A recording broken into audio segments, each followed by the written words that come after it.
Hi, this is Dave, and before we get to the show, I wanted to ask you a favor. One of our goals this year is to grow the show so that What Does Star Wars Mean to You reaches more listeners. And that's where we're asking you for help. And it's really easy. Wherever you listen to us, please hit that subscribe button.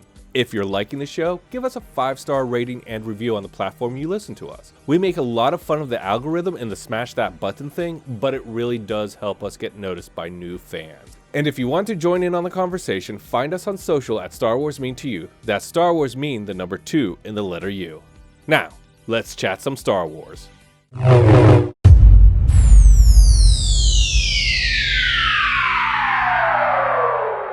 Hello there, this is Elora, and I'm a prequel trilogy kid. And this is Dave, and I'm an original trilogy kid. And you're listening to What Does Star Wars Mean to You?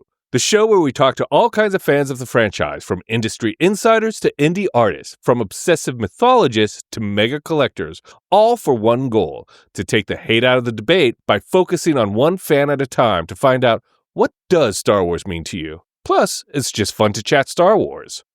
Yeah. This is our episode between episodes. It's our first one back after our little kind of mini summer break. We said we were going to take 2 weeks off, and then we just had so much content we still wanted to share, so we ended up putting out some bonus episodes. But this is where Dave and I deep dive on our favorite aspects of our guest interviews and discuss what's interesting to us in the world of Star Wars on that given week. And so we're going to dive right into our Holocron recap, which is where we talk about our favorite interview moments. This week with Tom Hoeler. Yeah, he was a great guest. Really fun, interesting, very informative guest. He's the editorial director at Random House Worlds. He works on, I'm guessing, a lot, if not all, the Star Wars books for them. Yeah. He also works on a lot of other licensed properties, including Magic the Gathering and World of Warcraft. So yeah, it was a great interview. And what did you take away from it? I mean, I feel like this might be such a cop-out, but because, and I feel like I do this a lot too, because I actually, I really enjoyed the entirety of this conversation. What stood out the most was just how much love and respect he has for not only what he does, but the process of putting a book together. He really got in the weeds with us, kind of the methodology of it, and the respect he has with authors, and the kind of the role he plays with authors as, their editor, but then also, somebody who kind of almost acts like a therapist at times, or, is also working on story structure, like a choreographer kind of. Yes. Yeah. And so that was but that was such a huge chunk. I don't know if I had what was that one specific moment that I was aha, it was just everything about Tom was so lovely. It was. Yeah. What about you? One of the things that really stood out to me, though, was that he called his shot. When he was in his early 20s, he was talking about talking to someone and saying, this is what I want to do. I want to become an editor of IP books like Star Wars. And he went and did that. And I always find that to be just so impressive. Oh, yeah. He manifested it all. Yes. Fabulously so. I also loved when he was talking about he worked on the certain point of view novelizations for the anniversaries of the movies, and the way he spoke about how it was such a privilege to work on those because they were so different, and they are so different, and they were kind of a risk, and it paid off, and all of the excitement that I think we hear a lot of people talk about being involved in anything Star Wars, whether it's folks we've had on this show or things that we all know and love from documentaries or interviews with the folks that put the movies together. There's always this energy of someone's I don't care if I'm just in the background in a helmet and you don't even know who I am. I just want to be involved. And that's the energy that people are bringing to these books. He's getting inundated by authors that are I want to write a story. I don't care if it's the janitor on the Death Star. I want to be part of this. And the excitement he has of being a part of that. I find, I say it again and again, but I find specifically when we talk to authors or people who work in like publishing media in the Star Wars universe are like the most humbled and grateful of all. Yes. Because I don't know why. I've been noticing that trend. They just absolutely love what they do. Yeah. I don't know. I kind of understand how they feel, because sometimes I feel really like humbled by being able to do this and talk to them. Totally. So it's just such an incredible way that like everyone kind of has a fan of something. Oh yeah. And being able to share in that community. Yes.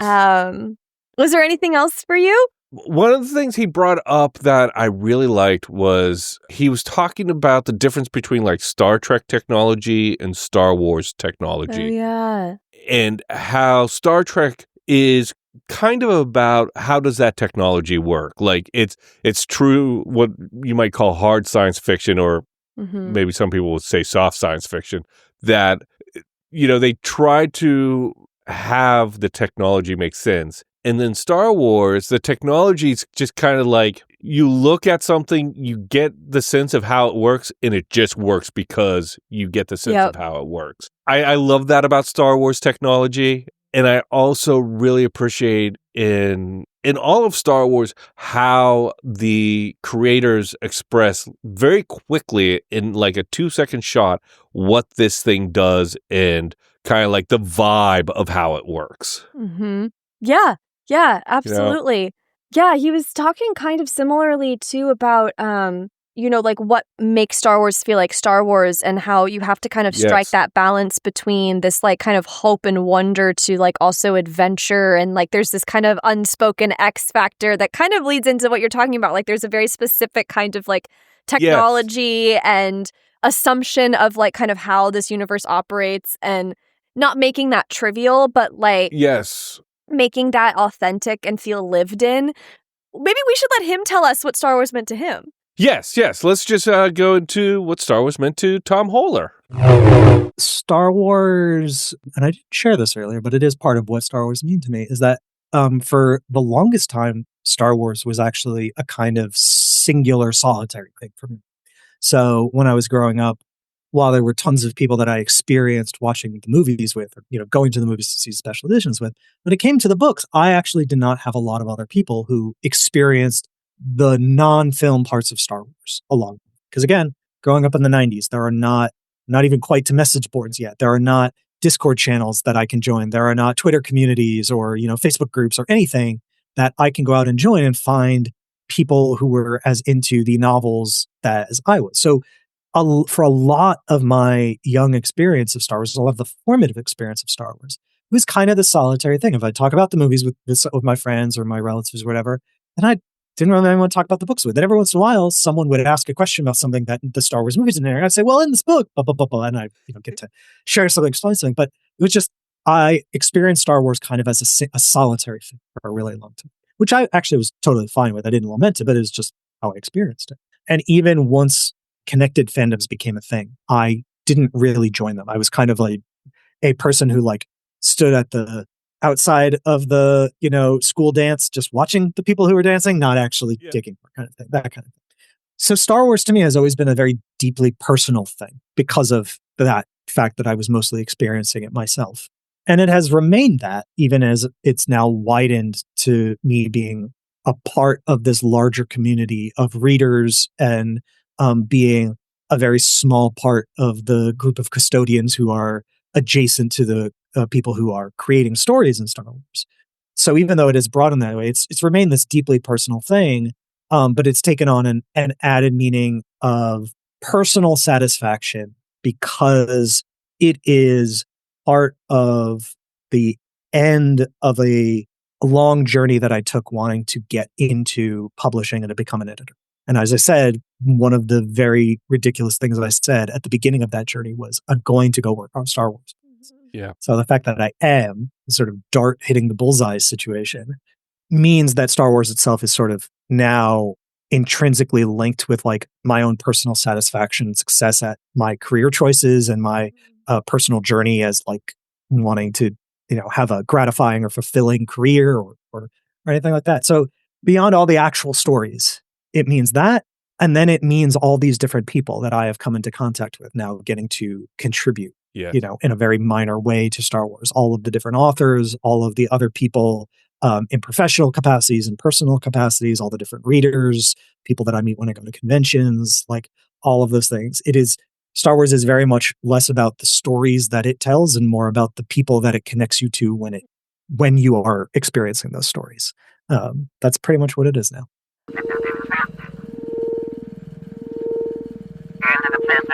So Tom, throughout our interview, referenced Return of the Jedi. Yes, because it was one of the, didn't he lose A New Hope in Empire Strikes Back VHS and only had the Return of the Jedi VHS? I think watched so. that a ton. Yes. So he got and he kind of got a reputation for hanging with the Ewoks or something along those lines. There was some kind of joke there. And coincidentally, I had recently done a rewatch of Return of the Jedi, which I talked about in the show. I was assembling beehives while watching Yes, Return that's of the right. Jedi. That's right. Yes. So we thought it might be fun, or you thought it might be fun, actually. This was your pitch, that we would read the Marvel comic adaptations of adaptation. It was a 4-issue. Yeah. Yeah. The 4-issue adaptation of the movie Return of the Jedi. It came out, in 1983. Issue 1 was released in July of 1983, which would have been 2 months after the movie premiered. Mm-hmm. And 10 years before I was born. I was 10-ish, and my feelings were hurt. Dave's like, you bitch. a little bit. You always like to remind me. No. that I was well into failing at life by the time you were born. Stop. It's not funny when you make it real. No. I'm totally kidding. I know you are. That's staying in. So everyone knows what I have to put up with. Who were they written by? Tell us about these comics, Dave. Yes. So Marvel released them in 1983, in the summer of 1983. Pencil art was done by Al Williamson and Carlos Garzon, I think. Garzon, yeah. And then issue 4 had Ron Friends working on the penciler team. Who wrote them? Was it Al Archie Goodwin? Archie Goodwin, thank you. Archie Goodwin wrote them. He was big comic book writer back in the day. Yeah. Even I know that. And I wasn't even born yet. I'm just joking. But we wanted to take a look at the Return of the Jedi adaptations and see how it compares to Return of the Jedi, how it compares to adaptations today, and just kind of how it holds up. This is kind of a hard thing to do because there's such different mediums. You have one that's a over 2-hour film, and then you have 80 pages of comics. Yeah.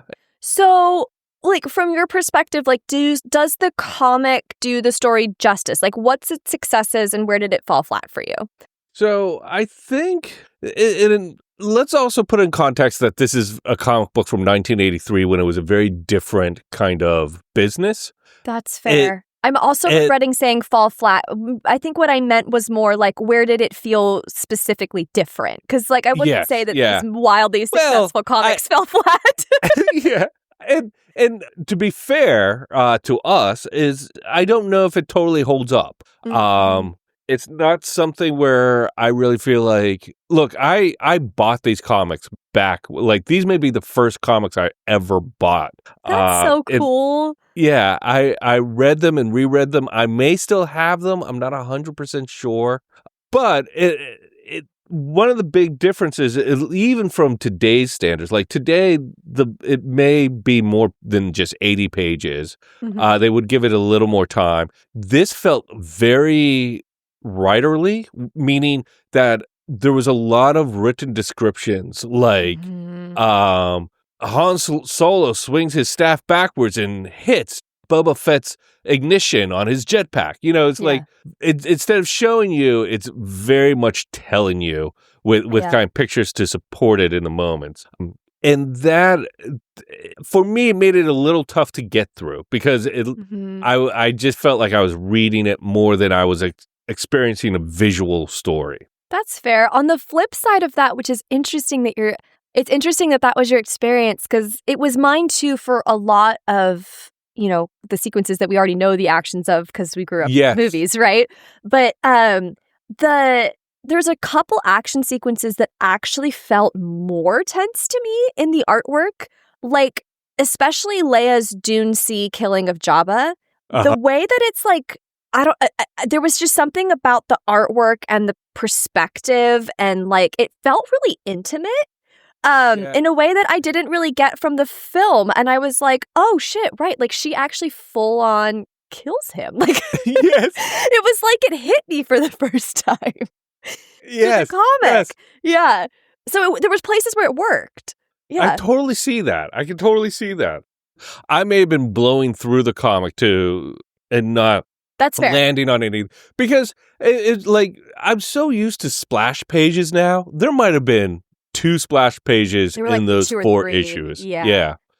And then it's funny how you talk about how she explicitly kills him, because that's another thing I noticed. The reverse is they seem to, like, the writing seems to minimize death in it. For example, Yoda doesn't seem to die, more as Thank you. Luke walks away while Yoda gets some sleep.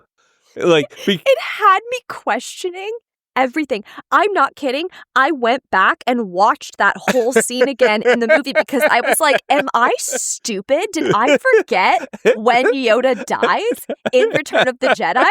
Is it not this early in the story? I was like, hold the front door. Does he go back to Dagobah? Like, I forgot everything in that moment. I was so confused. Anyway. No, it's absolutely right. And then during Mon Mothma's scene, when she's giving the details on the Death Star 2, she doesn't mention the Bothan spies, like, at all. And then, but Han mentions it later on in the comic book when they're trying to get through the energy shields to get to the planet moon of Endor. And he says, well, I hope those spies like died for a good cause, or, at least something will come of it. But I did feel as though there was this odd kind of avoidance of the idea of death in it. I think so too. I completely, obviously, because I had to go back and confirm. I was like, is it going to be an issue 4? Like, when does Yoda die? Yes. I was so confused. And this is a movie I've seen probably 50 times. Yeah. I know. Like, one of the things when I first started reading the comic, there's a scene. There was a couple differences from the comic book to the film. And the book opens up with C-3PO and R2-D2 walking towards Jabba's palace. And C-3PO says something along the lines, Lando Calrissian never returned from this place. Well, in Return of the Jedi, the actual movie, he says Lando Calrissian and poor Chewbacca have never returned from here. But Chewbacca's not even there yet. Oh, yeah. Because Chewbacca doesn't go to Jabba's palace until Princess Leia brings him. Interesting. So I didn't catch that. That's funny. Yeah. So this weird thing that they fix in it. Time was weird. Did you feel that? Time was weird. Yes. Time is weird in comic books. I had a moment too where I went back and watched the beginning of the film as well, because it felt to me like, this is just probably a limitation of the format, but I was always under the assumption that when Leia is captured in Jabba's palace, that several days go by before Luke shows up. Like there's some sort of passage of time, because and when you're reading it as a comic, it's like she's taken and she's immediately stripped down and immediately put into her like slave wear. And then Luke just shows up, and it almost makes it seem like this is within the same day. And I'm like, I don't think it is. I was never under the impression it was, but maybe I always like misconstrued that. It's a really good question, because I think they could do like a crossfade in Return of the Jedi from one moment to the. Oh, there's also, well, no, that was before. Well, I think it's something that's easily more captured in a film where, you have even just like a change in like your sound design can sometimes indicate time passing. Like, Exactly. I don't know. There was something there where I kept flipping the pages back and forth and being like, did I miss something? Like, wait, like, is there a page missing? Did they cut something? Yeah. That is part of just the obstacles of working on a movie like Return of the Jedi and trying to get it into 80 pages of a comic book.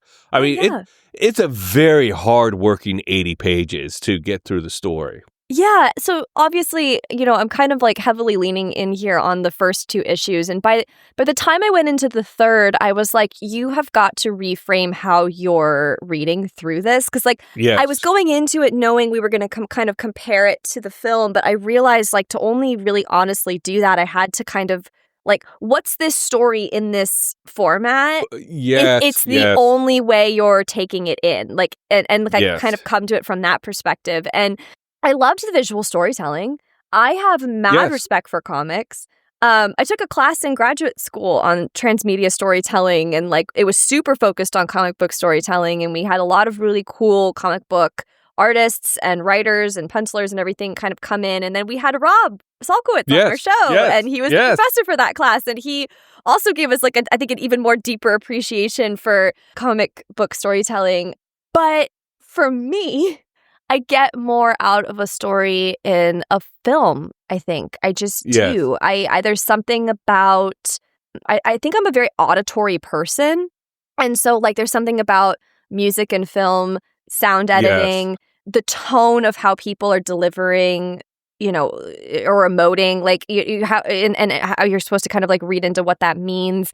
That's a really interesting thing because when I read something like Return of the Jedi, like it's cast in my head as those moments. Mm-hmm. So I may read a line, how it is written in the book, even if it's different from the movie.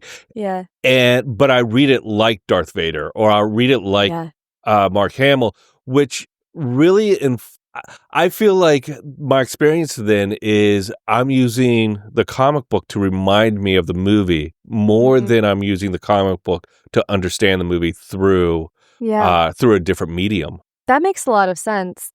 Yeah. No, what's interesting though is like, do you have the same experience when you read novels? Yes. Yeah. I you cast do? Okay. I'll cast people in the story as I read a novel. Interesting. I don't do that as much. Like, Really? We read I've been cracking a lot of the Star Wars novelizations and the expanded universe. Everyone knows who's been listening for a while that wasn't a part of the fandom I had dove into until we were doing this show. And I've like been falling in love with Star Wars books, and it's been really fun. But like, I don't hear those people in my head. They almost become like, I don't know. They're just like... yeah. Well, I don't want to say faceless phantoms, but like it's so much more like story than it is like I'm playing out a narration in my mind. Yeah. See, I very much play out a narration in my mind, a visual narration in my mind. Well, it sounds like you like do a little more literal translation of the words of like. I think I do. Yeah.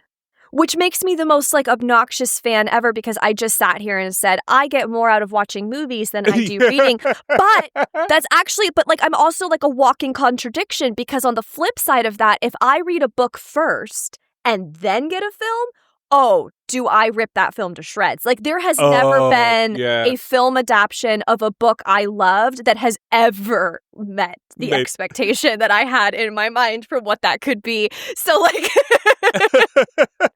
it's a total walking contradiction. But anyway. Well, to be human is to contradict yourself. Facts. What worked for you? What did you like? What was different? Like what about like the tones and themes or the visual storytelling? That's a good question. Let me give this some thought. You know what? It's tough to say exactly what worked for me because I think I was so stuck on how dense the storytelling was in its descriptions and how I felt like it didn't rely on the visuals to tell the story. Mm-hmm. I'm not blaming them. I think it's a product of the challenges and goals they had in 1983. Totally. So I think the artwork's good. I really like, at the end of each book, there were like 4 or 5 splash pages of just like, here's the Mon Calamari cruiser. Here's the Emperor tell if and those Darth. were like posters you were supposed to be able to like were they supposed to be large format that you could hang? I think. Sorry, I didn't mean to interrupt you. I just was like, were those originally larger? Like, were those something you could like pull out, like you get in a CD kind of? Because because we were reading the digital comic as opposed to the actual.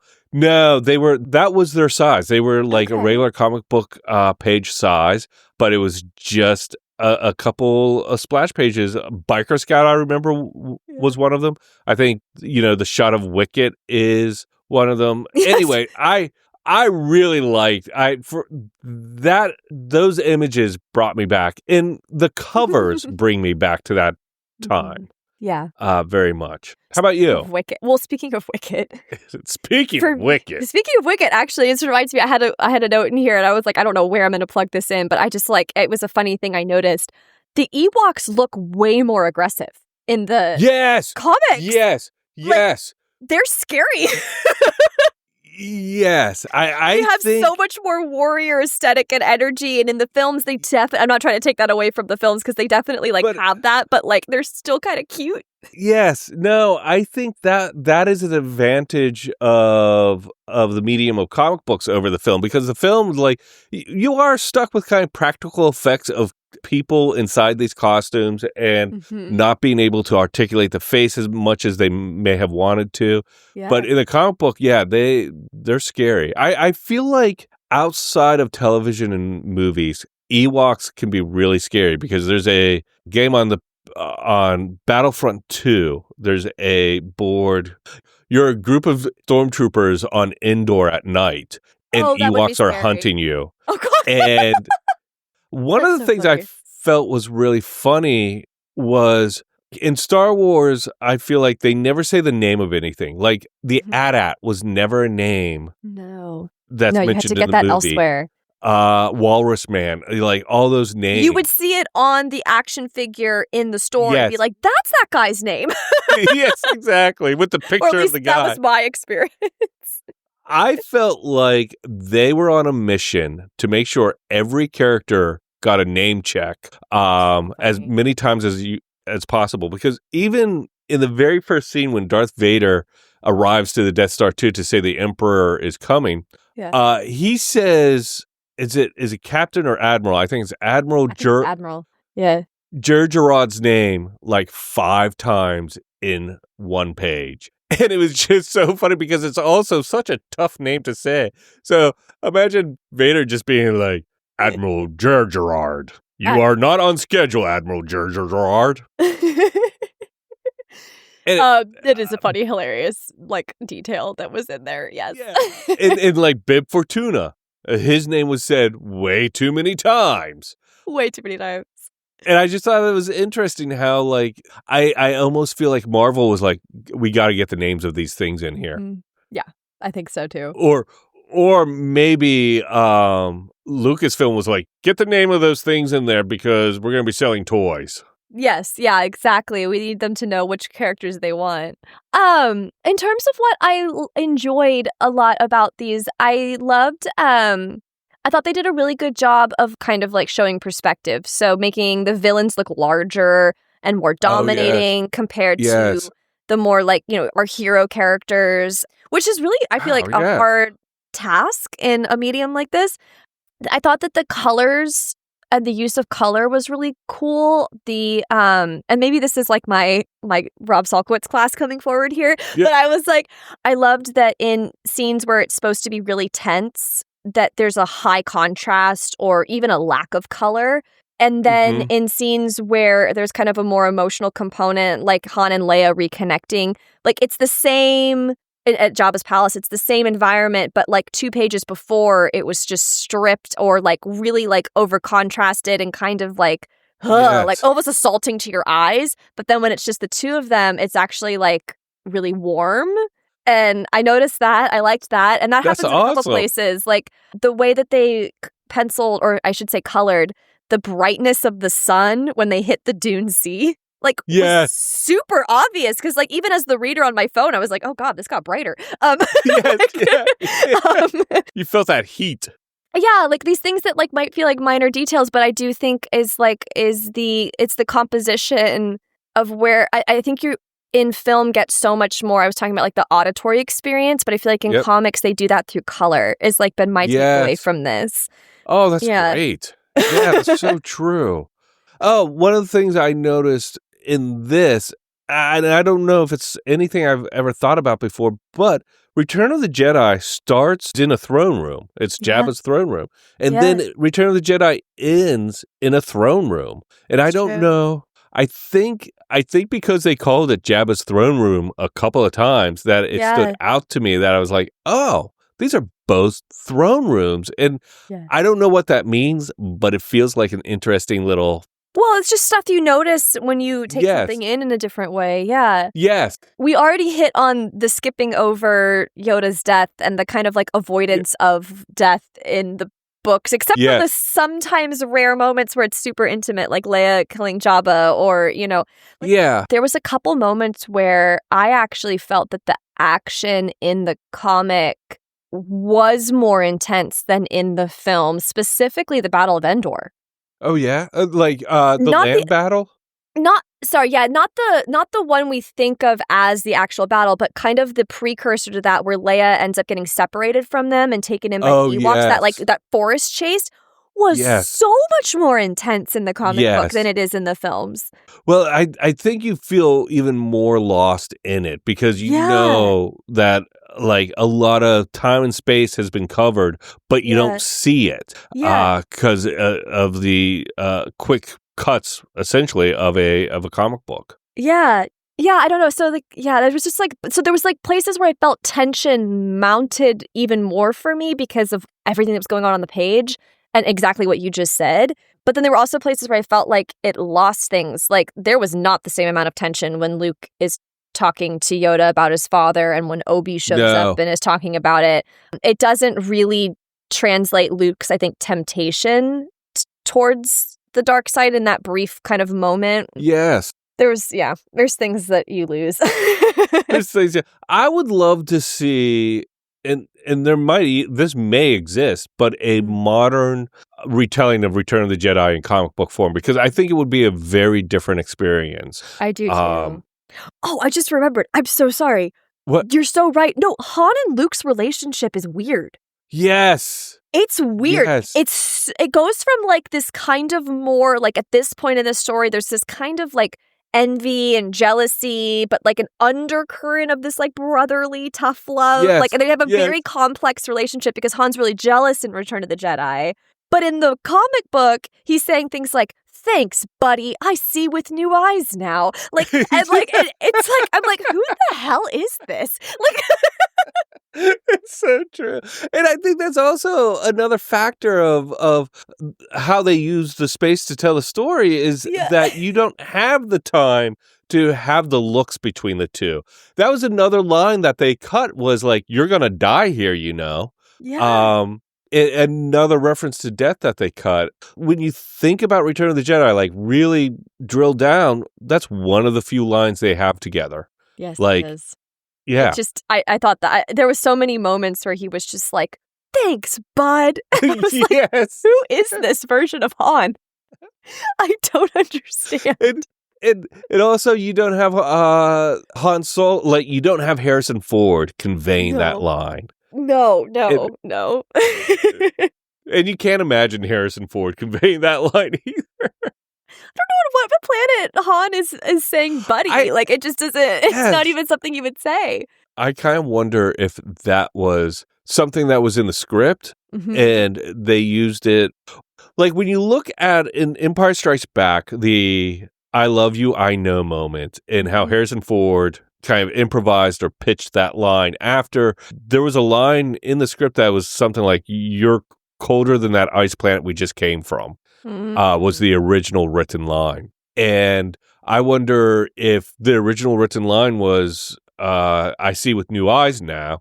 But now, like when Harrison Ford read it, maybe he changed it to now I owe you one is what. Yeah.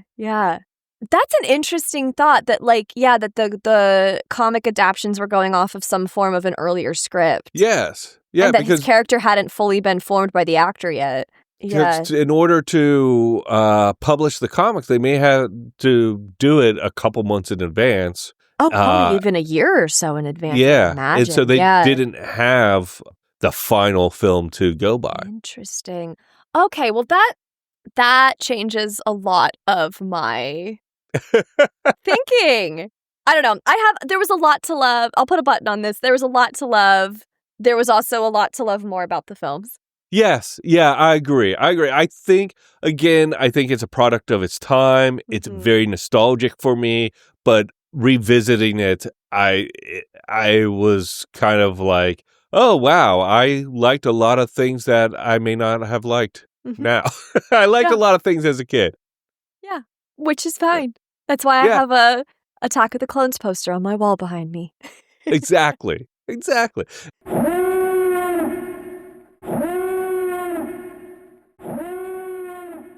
Should we go into how we Star Wars this week? Yes, let's talk about it. Do you mind if I go first? No, I do not. I feel like mine's going to be kind of quick. I got the Star Wars the role playing game.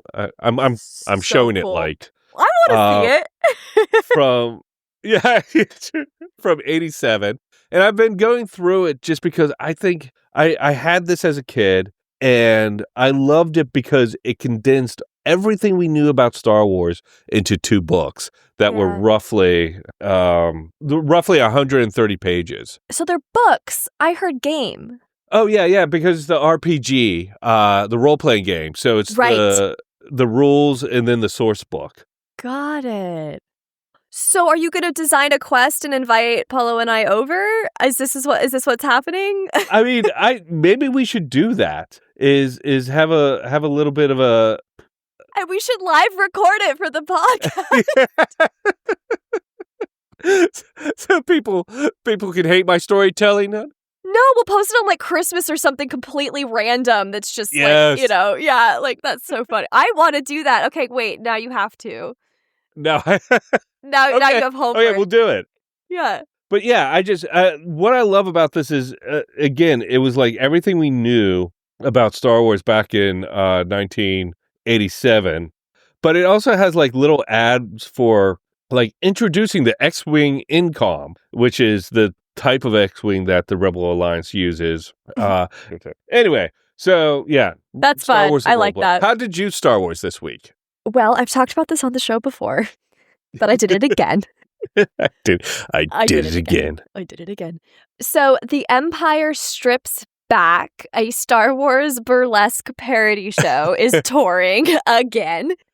We originally saw it in LA a couple years back, and it came to Seattle, and some friends of ours were like, we really want to go to this. Will you come with us? And I'm like, yeah, I'll go watch Star Wars parody burlesque again. That sounds like a great time. One of the way I really Star Wars this week outside of seeing the show is, so when we went in LA, they had all kinds of merch. And one of the things they had was Wookiee Erotica, which is their like parody magazine that's like Playboy. Okay. I wanted one then, but I couldn't justify paying $50 for a magazine at that time. My husband was in med school. It just seemed kind of silly. But when we were going again, I looked at him and I was like, I need Wookiee Erotica. I am not leaving the theater without a copy of this book anymore. It's too funny. Or this magazine. It's too funny. And so I picked out, they had 2 issues this time. And so I went with issue 2, which has, articles like Flyboys in the cockpit with Rogue Squadron. Wild Space on the hunt with the galaxy's deadliest bounty hunters. And the cover is R2-D2 lighting a cigarette for a scantily clad woman. And and it just cracked me up. And so I had to have this. I thought it was too much of a niche, fun thing to not have in my collection. And I came back and sat down. And I told my husband, I was like, "Ugh, okay, so I just got one. Like, they're $50. It's like, it's crazy. Like, we don't need to spend $100 on magazines." And he went at intermission, and he got me the second issue. This one has articles like, "I danced for a hut. The Sith touch dark sides woken between the sheets." Wow. Now, and many more. And this cover is, I think it's Chewie, and he is strategically covering another model. The other model to me looked like Kylo Ren. It looked like a very innocent cover to me, but it is. Well, the pages inside are not so innocent, but it's so honestly, this is so funny. Like, they have like the most hilarious fake advertising in here. Like, there's a bunch of Imperial guards smoking cigarettes on the bridge of the Death Star, and like it's actually like a very well produced. What is it? It's Imperial tastes better, cleaner, fresher, and smoother. And it's an ad for interior, like the cigarettes. Like, it's so funny. Yes, that's so awesome. That's how I Star Wars this week. I bought parody porn. I think that's all we need to say about that. Oh, God, we're going to get canceled. No, I'm kidding. No. I mean, thousands of people have seen this, and they...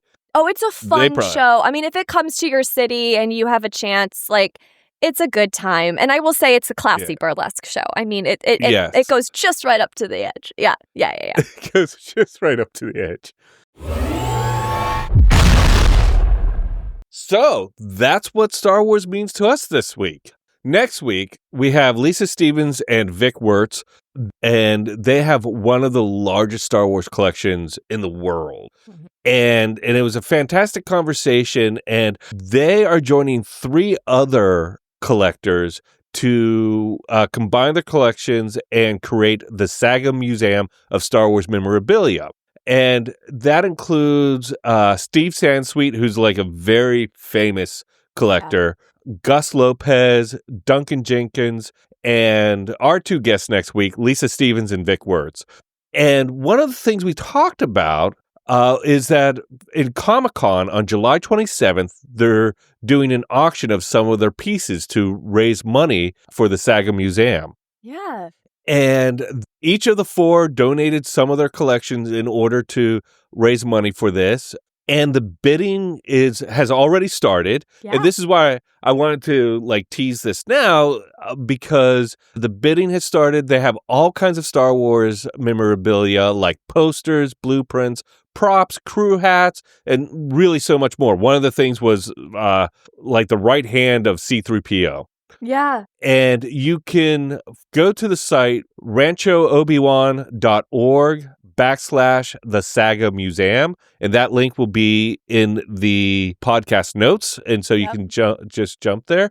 But I wanted to play this little bit from our conversation with them because we talk about this auction, and it's really fun. It gives you a bit of a tease to next week's episode. Yeah. I did want to touch upon a little bit of the on July 27th, there's going to be a auction of some pieces to, I believe some of the proceeds will go to the creation of the Saga Museum. Please, if I mess anything up, please let me know. And I was wondering, are any of your pieces up for auction? What might they be? And is it really hard to put them out for auction?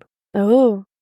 So the stuff that Vic and I put out, but we didn't put anything up that we felt wasn't either a direct duplicate or something we already have. So, for instance, one of the big items I put up was we put up as a hard copy of the character Bondo from the Ewoks cartoon show that came out in the 80s. And they were going to make a line of action figures. They came out with the first wave. They didn't sell well. The second wave had been all pretty much to the point of being produced, and then they never made them. And so the hard copy is kind of the stage where they use that for photography, for catalogs and things. The painted hard copy, they would have sent it to probably maybe various shows to show off to retailers and things like that. The reason it's a duplicate is we ended up acquiring a set of carded hard copies on the card of the figures, and So I effectively had 2 copies of Bondo as a hard copy. The one's in a card and one was loose. And so, I felt like we could give that up. We have a kind of a purpose. So the Julian's auction is trying to raise some money because we have a goal, what we want to do, and I know we'll do it to some degree, but how big we're able to go with this will depend on how well the Julian's auction goes, or unless somebody gives us a bunch of money, which could happen. Hopefully, anybody out there have a bunch of money, and we would love to talk to you. Yeah. What we're going to do is in just a couple of years from now, we have the 50th anniversary of Star Wars coming up. And what we'd like to do is basically do some pop-up exhibits, either in conjunction with some museums out there that already, have wanted, or we're talking to a number of museums now about possibly doing a pop-up exhibit, a Saga Museum pop-up exhibit on Star Wars for the 50th anniversary. And then we also are looking at the possibility of doing a limited time pop-up somewhere in the United States. Oh, wow. Yeah, and having one that we run ourselves, and stuff for maybe like, a couple of years, 2-3 years. And, and so it's still, everything's always in motion, the future. But, we're, but it's something we really would like to do, but it costs money to build those things. The purpose of this is to help us take our next step. This would help us, come up proof of concept, something that we could show investors. This is the kind of thing you'd see in the Saga Museum. This is the kind of artifacts. These are, the things, and that I think it'll help us raise the money and get people excited. And also just, it's a great time. Everybody's going to be thinking Star Wars for the 50th anniversary. So I think there'll be a lot of people being inspired by what we're able to put out there. Because of the way, the world is right now, it's hard to raise money on a high level because it's just a lot of uncertainty in the world. And so we're trying to use this Julian's auction to give us some money so we can take our next step. And then the pop-ups would make us some money too, and hopefully make us enough money to get to the next phase. And so it's kind of a step process. Obviously, if you're out there, great donor in the sky, and you wish to impart with us, that it would help a lot because then we could hire a lot of people. Right now, we have basically one full-time employee, and so it's hard to move very fast, even though that person is amazing. Ann Newman, love you. And so, money, well, this money will help us get to the next stage, which will be in a couple of years. Anything else, Vic, you want to add? No, just that every collector, all 4 of us, have stuff in the auction. When you look at the listings, it'll identify if it came from us. Not everything there's from us. There are things from other collectors. There are some things that don't necessarily benefit us directly. It is a broader Star Wars auction. There's items from 2 different former Lucasfilm art department people. There's some really nice stuff. It's a very broad auction that covers high-end to fairly inexpensive items and, across the board art, props, posters, toys, high-end collectibles. There's a lot in there. We even have a Resistance X-Wing helmet from The Force Awakens that Lucasfilm donated. We even know what character's name and everything. It's screen matched. It's like, wow. It's something Lucasfilm donated, and all those proceeds from that come to us. Wow. And it's actually a Doctor Who crossover. It's the actor who played Ryan in Doctor Who, the companion, and under Jodie. He was an X-Wing pilot in The Force Awakens, and it's his helmet. Oh, that's cool. And that one is going to benefit Rancho Obi-Wan. 100%. The auction is also benefiting the Comic-Con Museum. Oh, okay. That's fantastic. And it looks like there's a lot of great pieces. Like, I'm just kind of scrolling through here through the website, and there will be a link to this in the podcast notes so people can jump right to it. Awesome. Like, one of the things I'm seeing is C-3PO, Anthony Daniels' right-hand prop. Anthony, the C-3PO's right hand, which is really, like, that's a thing. It is. So Gus has been assembling a full C-3PO costume made from A New Hope, Empire, and Jedi prop pieces. Wow. And as he's been acquiring that, he's picked up a few duplicates along the way. Wow. I think that hand is from him. Steve it is has from a him. hand. Yeah, Steve's keeping his hand. Okay. That one has a story to it, so it's a fun story. Because that was given away as a fan club. I am seeing one item that looks pretty amazing, and I think it may be familiar to you. It's the private Star Wars party experience, because the picture looks like a brass Yoda statue in a hallway. Oh, yeah, with a little shiny head. Yeah, with a little shiny head. Each of us are putting a visit to our collection in the auction.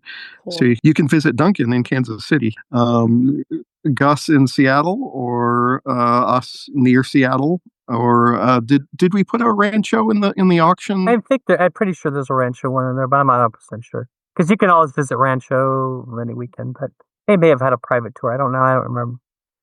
I want to say one thing about this that because we talked about some of the high end stuff, but there's actually a lot of stuff that's very affordable in there too. We did that on purpose. We wanted to give people a range of things in price, so even if they think you're not someone that can drop $100,000 on a piece of Star Wars memorabilia, because we have, like, for instance, a Stormtrooper stunt helmet from A New Hope in there, which is probably go for a lot of money. That's not from us, by the way. I wish we had it for the museum, but But it's but there's lots of other things in there and that do benefit us, and they're reasonably priced. They're probably going to go for $50, $100, $150. So, and all that money, and then you can look and see if the money comes right to us. And so we purposely did that so everybody can participate. I love that. Yeah, there's things like a Revenge of the Jedi crew gift baseball hat, which is a lower priced item, but I would. He wants it. Yeah, I'm just going through this going. Yeah, I want that. I want that. From us, by the way, that's an extra from us. I'll give you $500 right now for it. Bid. Maybe you'll win. I know. I got a bid on that. And you may not know this, but is it just for people at Comic-Con, or can anyone bid on this online? Anybody can bid. Bidding is actually already open, and many of these items already have bids. There you go, Dave. I see now. Yeah. Put your money where your mouth is. No. The Revenge of the Jedi. The Revenge of the Jedi hat, it has 3 bids on it already. Okay. I will come for you, my love. Okay. And so the tour of our collection, our collection is called the Imperial Archives. Okay. If you're looking it up online, and the tours that we're doing, for ours, you can have up to 10 people, and we'll watch a movie in our Death Star theater designed by Doug Jang. That's fun. And we're also we're bringing in wines from Skywalker Vineyards. So we'll have a wine tasting for... A wine tasting in the cantina. Do you serve my kind there? There is a droid detector, but... That's so funny. This is incredible. I really hope the auction is a huge success. The Saga Museum is a very exciting, fan-driven project. I'm curious, kind of like shifting back to your guys' Star Wars journeys, some of our favorite kind of questions to wrap up any interview are, what are the top 3 elements that make Star Wars to you? So next week they'll answer the question, what 3 elements make Star Wars to them. We'll also talk more about the Saga Museum. We get into their collection quite a bit. And if you want to get in on the conversation, you can do so at Star Wars Mean to You on any of the socials. Please give us a follow. Yeah, rate and subscribe. It helps our show get seen on all of the such algorithms. And may the Force be with you. May the Force be with you.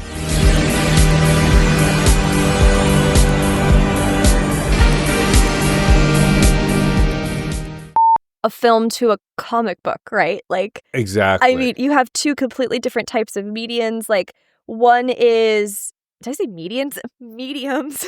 Yeah, you have 2 different types of psychics. Your secret scene. I was at dinner last night and I was a little bit tipsy and I ordered a quesadilla by saying quesadilla, and my entire table would not let it go for the rest of the night. They were adamant that I didn't know how to say quesadilla, and I was like, nope. I just was a little drunk and trying to spell out every letter. But anyway, quesadilla. Quesadilla. My husband was like, what the fuck? Okay, let me I'm gonna Rewind, reverse. rewind, back up, start over. Okay.